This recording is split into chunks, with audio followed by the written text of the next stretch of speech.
반갑습니다. 다코스TV의 다코스입니다. 오늘은 PPT 내용을 보면서, 화면을 보면서 같이 여러분들과 이야기 나눌까 합니다.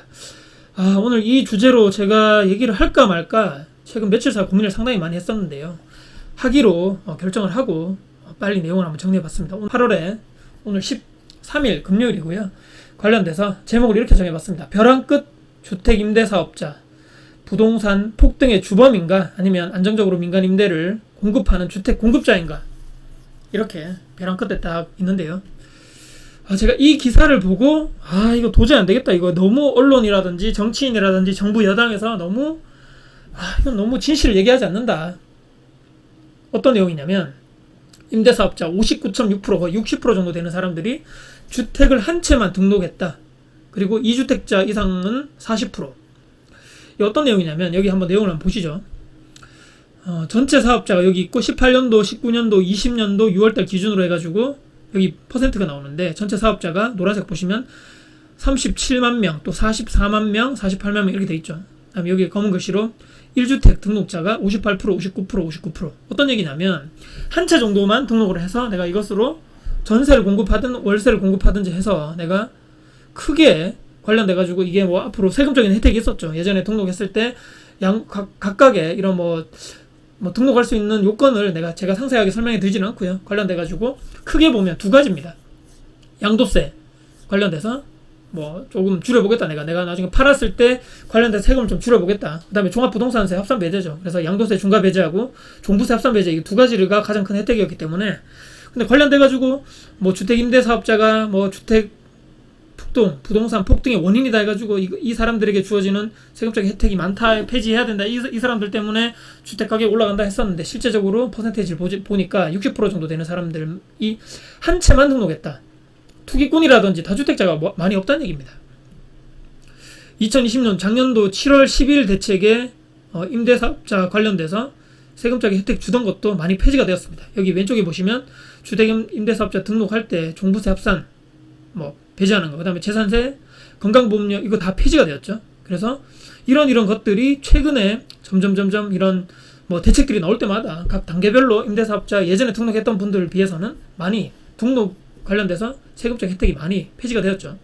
여기 보시면 15년도, 16년도, 17년도 해가지고 점점 등록 가구수, 또 주택 임대사업자 명수가 나오는데, 2018년도에 보면 가장 많은 사람들이 등록을 했고 가장 많은 주택이 등록되었죠. 왜냐하면 이때 김현미 장관께서 언론에 나와서 또 유튜브에 나와가지고 등록 임대주택으로 실제적으로 국가에 등록하고 사업자로 등록하고 정식적으로 운영해라, 계속적으로 세금적 혜택을 주겠다 해가지고 저도 이때 등록을 했거든요.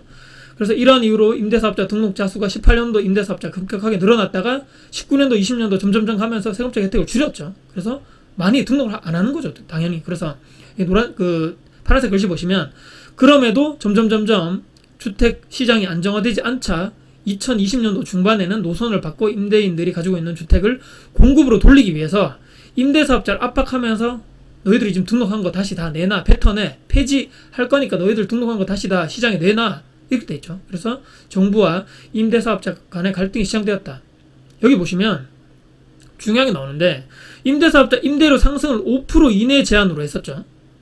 이거 처음에 세금적 혜택을 주었던 이유가 의무가 있습니다. 여러 가지 의무 사항이 있는데, 핵심이 뭐냐면 너희들이 8년간 이렇게 4년간 단기로 하든 장기로 하든 간에 너희들은 주변 시세에 그렇게 똑같이 올리지 말고 최초 등록 임대료 기준으로 해서 5%만 올릴 수 있다. 매년 할 때마다 2년마다 보통 이렇게 계약을 갱신하는데 5%밖에 못 올린다는 얘기죠. 만약에 10년간 했을 때 5번 정도 계약을 한다 그러면 남들은 1억, 2억 막 오른다 해도 너는 5%만 올려. 최초 임대료 기준으로 해서요. 그래서 최근에 작년도 계약갱신 청구권이라든지 연 5% 상한제 있을 때 그 전부터 이미 임대사업자들은 주변 시세 대비해가지고 상당히 낮게 전월세를 공급하고 있었던 얘기죠. 이것 때문에 이거를 너희들이 의무로 하는 대신에 너희들에게는 나중에 팔았을 때, 또 보유하고 있을 때 종부세 합산 배제, 나중에 팔았을 때 양도세 관련돼서 중과 배제 하지 않겠다. 이것 때문에 한 거죠. 적폐로 내몰렸지만 주택 임대사업자 60%가 생계형이었다. 요 내용에 요거 내용을 보고 제가 이거 내용을 이 기사로 해야 되겠다. 이거 제가 영상으로 만들어야 되겠다. 적폐로 내몰렸지만 주택 임대사업자 60%가 생계형이었다. 이렇게 나오죠. 작년 임대주택 48만 명 중 28만 명이 한 주택만 임대를 했다는 얘기죠. 은퇴자, 노후 대비용이 많아. 세제 혜택 유지할 필요가 있다. 뭐 이런 내용이 나오는데 여기 이런 방금 뭐 이렇게 간 국회의원이 받은 내용 중에서 이런 내용이 나오죠. 관련돼가지고 생각보다 뭐 엄청나게 많은 사람들이 또 다주택자들이 엄청나게 많은 사람들이 뭐 세금 혜택을 보기 위해서 됐다 이것이 아니고 1주택자 등록자 사람들이 60% 이상 되었다 이런 얘기입니다. 임대사업자 마녀 사냥에 전월세, 원룸 전월세도 줄고 임대료가 상승이 역풍이다 이런 얘기가 나오죠. 지금 뭐 정부 여당에서 임대주택 등록 폐지 추진에 뭐 등등 해가지고 이런 역풍이 분다. 여기 한 분의 인터뷰가 나오는데 70세 가까이 먹도록 손에 일을 놔본 적이 없습니다. 지금도 노인복지관에서 하루 5시간씩 일하면서 월 100만 원을 벌고 380만 원 남짓한 임대소득으로 나머지 생활비를 채우는데 세금만 4,830만 원을 내라니요. 종부세겠죠. 평생 모은 돈으로 작은 빌라 한 채 올리고 그러니까 다세대 주택을 가지고 있으신 것 같아요. 이분은. 그래서 관련돼가지고 종부세가 엄청나게 많이 나왔다 이런 얘기신 것 같아요. 그래서 송파구에 5층 다세대 주택을 보유한 이분도 원룸 11세대를 세를 주고 본인 5층에 산다. 근데 주택임대사업자 자동몰살 조치로 인해서 12채 가진 다주택자가 되었다. 관련돼가지고 임대수익보다 많은 4,800만 원을 종부세를 내게 되었다. 한 차례로 줄여보도록 자식들에게 세 가구에 대해서 명의를 변경했는데 양도세만 8천만 원. 뭐 등등등 해가지고 뭐 지금 세금 폭탄이라는 얘기죠. 서울 임대주택과 일반 임대료 차이 말씀드린 대로 주변 시세 대비해가지고 아파트든지 다가구 오피스텔이든지 간에 등록 임대사업자가 주변에 있는 시세에 대비해가지고 가격이 낮다는 얘기죠. 그래서 안정적으로 더 저렴하게 임대사업자 물건에 사시는 분들, 임차인분들은 안정적으로 주변 시세보다 싸게 살고 있는데 뭐 이런 사람들에게 다 적폐 취급하면서 이런 주택, 부동산, 폭등 이런 다 원인 자체가 적폐인 임대사업자라 이런 식으로 돼버리면 상당히 곤란해진다는 얘기죠. 예전에는 그렇게 뭐 18년도부터는 등록해라 계속적으로 그렇게 막 해가지고 세금 혜택 주겠다 너희들 해라고 할 때는 언제고 이제 와가지고 갑자기 이런 식으로 뒤통수를 치면 말이 안 된다는 얘기죠. 관련돼가지고 여기 나오는데 임대사업자들은 정부와 여당이 집값 폭등 책임을 애꿎은 자신들에게 떠넘기고 있다며 하소연한다. 동독 임대사업자가 보유하고 있는 여기 핵심이 나옵니다. 160만 채 중에 아파트가 아닌 주택 유형은 77%에 당한다. 여러분들 전체 등록 임대사업자 중에 아파트 비율이 10% 미만이랍니다. 10%. 근데 지금 핵심 되는 것이 아파트가 폭등되었죠. 상대적으로 뭐 빌라 다세대라든지 다가구 뭐 이런 것이 폭등된 것이 아니고 아파트가 엄청나게 많이 올랐는데 이런 퍼센테이지를 봤을 때는 아파트 비율은 10%도 안 된다. 근데 민간 임대사업자들을 집값 상승 주범으로 꽂은 것은 마녀 사냥에 가깝다라는 평가다. 도리어 민간 임대사업자들은 시세의 70%의 전세를 월세를 공급하고 있다는 얘기죠. 아까 위에 표를 보셨지만 다세대 주택 임대사업자는 생계형이 많은데 이들에게 투기꾼 프레임을 씌우고 잘못된 접근하다가 역시 백주가 됐다. 시장이 어떻게 돌아가는지도 모르고 그럴 능력도 없이 마녀 사냥식으로 주택 정책을 펼쳐온 결과라고 지적했다. 이런 얘기 나오죠. 전세 보증보험 의무화 또 이것 때문에 지금 엄청나게 시끄럽죠. 이번 달 8월 18일 날 시행 규제 밀어붙여놓고 소액 예외 인정 법 처리는 외면하고 있다. 40에서 50만 원 불법 임대 우려 2천만 원 벌금 및 징역형까지도 돼 있다. 뭐 이렇게 돼 있죠.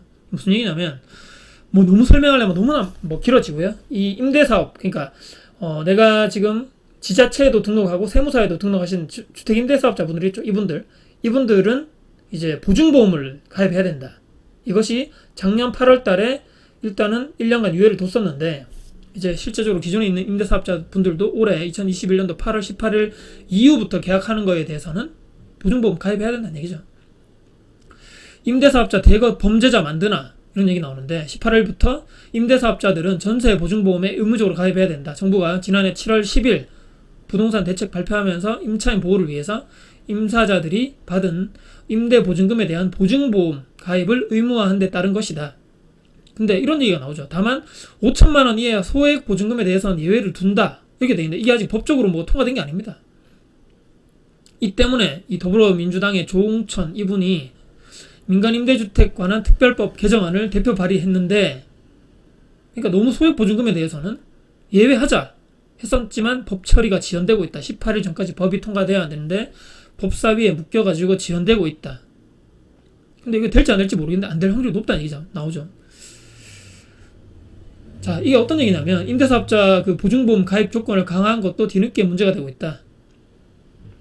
이런 내용이 너무나 지금 많은데, 지금 예전에는 이런 법이 없었거든요. 이 보증보험 자체도 보통은 임차인들, 그러니까 세입자분들이 내가 보증보험, 내 전세금을 지키기 위해서 보증보험 회사에다가 일정료의 보증료를 내고 내가 뭐 2년 뒤에 내 이 전세 보증금을 안전하게 지킬 수 있도록 해달라 해가지고 보증보험 가입하고, 나중에 전세 계약 끝나고 나서 뭐 보증보험 회사로부터 먼저 돈을 받고 그 다음에 보증보험 회사가 집주인으로부터 이렇게 받는 형식이 됐는데, 이제는 의무적으로 집주인들이 가입해라고 했는데, 문제가 무엇이냐면 가입 조건이 상당히 까다롭습니다. 저도 이것 때문에 많이 지금 알아보고 있는데, 부채 비율이, 그러니까 대출 비율이 상당히 집값 대비해서 높으면 아예 가입조차 안 되고요. 여러 가지 계산식이 있거든요. 그 다음에 이 보증금하고 기존에 있는 대출하고 합쳐가지고 집값에 뭐 몇 프로 이상 되면 또 안 되고. 그래서 지금 현재 저도 지금 다가구 주택 운영하고 있지만, 다가구에 있는 대출하고 전세 보증금 이런 거 합쳐가지고 주택 가격을 넘어버리면 가입 자체가 안 된다는 얘기죠. 그래서 어떻게 해야 되냐면 여러 가지 방법이 있는데, 주택 가격, 그러니까 현재 지금 공시가격 대비해가지고 몇 점 몇 프로 여기 나오지만 120에서 130%고, 다세대 연립 공동주택은 130, 140%, 다가구 주택은 160에서 180 등등 해가지고 이런 것이 해가지고도 안 되면 감정평가 회사에 의뢰해가지고 내 주택 가격을 더 높일 수밖에 없다. 이것을 하는데도 비용이 들어가는 거죠. 그래서 지금 2중, 3중으로 돈이 계속적으로 들어가게 돼 있다. 여기서 핵심이 나오는데, 이와 같이 임사자들은 소액 보증금에 대해 예외를 인정하면서도 한쪽에서는 대상을 억지로 늘리려는 모순된 정책을 성토했다. 보증보험 의무 가입이 세입자에게는 월세 가격 인상, 임대사업자에게는 부담만 증거를 불러일으키고 이익은 보증보험 회사만 얻게 될 것이라는 비판이다. 하지 않아도 될 일을 계속적으로 하고 있다는 얘기죠. 제가 너무 내용이 길어질 것 같아서 일단은 정리를 하면서 결론을 내겠습니다. 정부 초기에 임대사업자를 장려했던 정부에서는 왜 이제 와서 부동산 폭등, 특히 아파트죠. 아파트 폭등, 주범을 왜 임대사업자에게 화살을 돌리고 있나. 아까 퍼센테이지를 보셨지만 임대사업자들이 등록한 물건 중에서도 10%도 안 됩니다. 아파트 비율은요. 대부분이 다세대 빌라, 다가구, 원룸이죠. 오히려 주변 시세보다 낮게 전월세를 공급하는 의무자고 시킨 대로 한 죄밖에 없는데도 마녀사냥한 것은 저는 정말 문제다. 언론에서도 문제고 정부 여당에서도 문제다. 두 번째, 보증보험 가입은 누구를 위한 제도인가? 악순환의 반복이라고 보고요. 임대인이 무조건 가입해야 되는데 보증료가 부담이 되겠죠, 임대인은. 그래서 전세를 돌리던 것도 반전세를 해가지고 월세를 일부 받겠다, 또 아예 월세화를 시키겠다 해가지고 전세가 점점 없어집니다. 전세가 소멸되고, 이렇기 때문에 전월세 가격이 올라가면 월세 가격까지 올라가게 되는 거죠. 그러면 실제적으로 사실은 임차인들의 주거비, 특히 월세를 살기 싫어합니다. 보통 사람들은 전세를 사는 것이 상당히 좋은데, 전세가 점점 소멸되고 반전세라든지 월세가 점점 매물이 늘어남에 있어가지고 역효과로 나면서 전세는 오히려 더 증가하게 되고, 월세 가격이 올라가면서 주거비 상승으로 인한 부담이 되겠죠. 말씀드린 대로 최후의 승자는 보증보험사, 또는 아까 제가 말씀드린 내가 가지고 있는 주택 가격을 올리기 위한 방법으로 감정평가를 의뢰하게 되는데, 여기도 회사에서도 많이 들어오겠죠, 의뢰가. 그래서 이 두 군데가 최후의 승자다. 가입하고 싶어도 가입 못하는 상황이 엄청 많은데, 지금 대부분의 사람들이 지금 범법자 또는 과태료가 수천만 원 나오는데 이것을 해야 되는 것인가. 또 하나, 최우선 변제금이라고 있죠. 여러분들 경매가 넘어가서 각 지역별로 얼마 이하로 됐을 때, 아까 서울 이런 데는 5천만 원이라고 나와 있는데, 아니 지금 저도 지금 원룸을 운영하고 있지만 소액으로 가지고 있는 월세 있죠. 100만 원, 200만 원, 300만 원. 이것 또한 지금 가입하게 돼 있는데, 아니 이런 소액 보증금에 대해서, 특히 최우선 변제금 이하에 돼 있는 소액 보증금에 대해서도 보험 가입하는 것은 이건 너무 어불성설 아닌가. 왜냐면 전세 보증보험이라고 돼 있는데, 저같이 이렇게 다가구를 원룸 운영하시는 분들, 월세 주고 있는 분들도 있죠. 관련돼가지고 아니 소액 보증금에 대해서도 건 바이 건으로 또 매년 보증보험을 가입하라고 돼 있는데, 이게 도대체 말이 안 되는 얘기 아닌가. 몇 천만 원, 몇 억에 대한 전세 보증금 이런 보험료를 임대인이 75%, 임차인이 25%를 가입하게 되는데, 이것도 말도 안 되는데, 최우선 변제금 이함, 소액 보증금에 대해서도 전부 다 일괄 가입하라고 하는 것 자체도 이게 정말 아무것도 모르는 그냥 정치인들 탁상 공론, 탁상 행정을 했다는 얘기입니다. 제 얘기는요. 이것이 어떻게 될까지 정말 저도 고민이고, 제 나름대로 많이 알아봤지만 상당히 부담이 많이 된다. 저도 이 주택임대 사업자로서. 그러면 저도 제 나름대로는 월세 가격이 올라간다거나 또 관리비가 올라간다거나 전세를 반전세로 돌린다거나 제 나름대로 하겠죠. 어떻게 되려나 모르겠습니다. 최고로 제가 정말 이런 부담이 가시는 분들은 실제적으로 소액으로 사시는 분들이 가장 피해를 보는 것이 아닌가. 그리고 와 나도 이제 뭐 주택임대사업자 가입해가지고 나도 좀 이렇게 해볼까. 제가 지금 생각하는 것은 신규로 특히 가입하시려고 생각하시는 분들은 절대로 가입하지 않는 것이 좋겠다. 의무는 점점점 엄청나게 늘어나고 혜택은 거의 다 폐지됐다 이렇게 보시면 되거든요.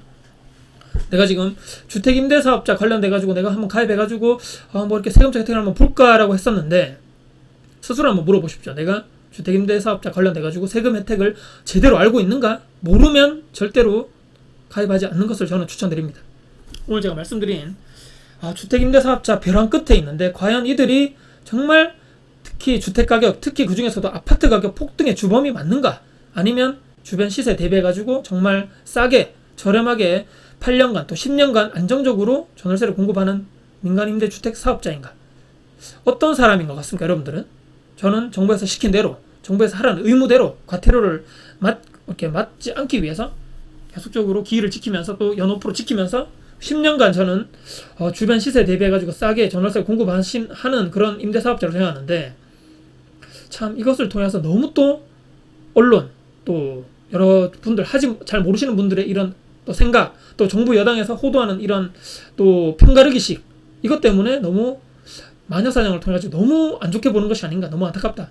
혹시나 여러분들 잘 모르시는 분들 한 번이라도 해보고 한번 판단해봐라. 이 여러 가지 엄청난 의무 오늘 말씀드린 이런 보증보험료까지도 이런 임대인들이 이 보증보험료를 부담을 해야 되는데 이것이 과연 맞는 것인가. 다시 한번 제가 의문점을 제시하면서 지금 너무 주먹구구식이고 아무것도 모르는 사람들이 이런 뭐 주택임대 관련돼서 정책을 내다 보니까 혜택을 줘야 되나 말아야 되나 또 주택임대사업자 폐지를 하니 많이 자기들끼리도 지금 막 어렵죠. 잘 모르고 있는 사람들도 많고 참 어디로 갈지 산으로 가고 있는데 어디로 갈지 최후의 결정을 좀 기다려보면서 어떻게 될지는 지켜봐야 될 것 같습니다. 오늘 제가 말씀드린 주택임대사업자 벼랑 끝에 있다.